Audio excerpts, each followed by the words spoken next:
Oi gente, tudo bom com vocês? Bom, hoje eu vou gravar um vídeo de nós escolhendo meu pijama.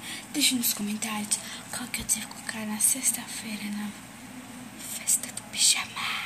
Bom, tchau. Agora eu vou esperar um momento, tchau. Bom gente, eu voltei. Agora eu vou mostrar o pijama que eu vesti. E você coloca no comentário. Tô olhando pra ele porque ele tem o espelho. Eu mostrei hoje. Daí vocês colocam no comentário qual que você gostou pra usar sexta-feira na festa do pijama. Bom, eu estou usando essa blusinha regata. Com um shortinho de oncinha. E ele fica assim. Peraí.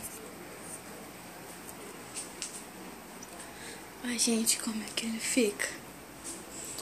Isso aqui daí é blusa muito grande, só que também tem uma pequenininha. Se vocês gostaram desse look, vocês colocam. Se vocês querem com a blusa grande, eu não expliquei. A blusa grande desse jeito, tá, gente? Agora eu vou vestir o outro. Tchau. Bom, gente, voltei. Eu tô falando baixo porque tô brincando. Minha mãe tá estudando. Ainda não vai ser esse mesmo. Bom, agora eu vou mostrar. Estou com uma blusa de uma menininha.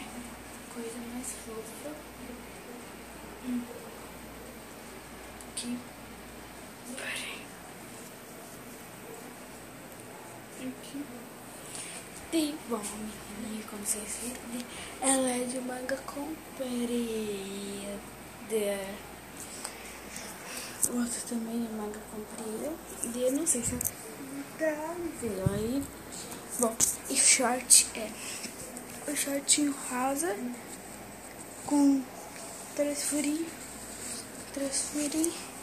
E ele tem, gente, dois botãozinhos. Bom, ignora se minha mão ela assim um monte de vez. E se eu demorar pra falar, tá? É que eu tô gravando no celular. Bom, espero que vocês tenham gostado desse vídeo. Se você gostou, clique em gostei. Se você não gostou, não clique em gostei. Se inscreve no canal e até logo. Bye. Beijo monstruosa e eletrizantes para todos vocês. Até logo. Bye.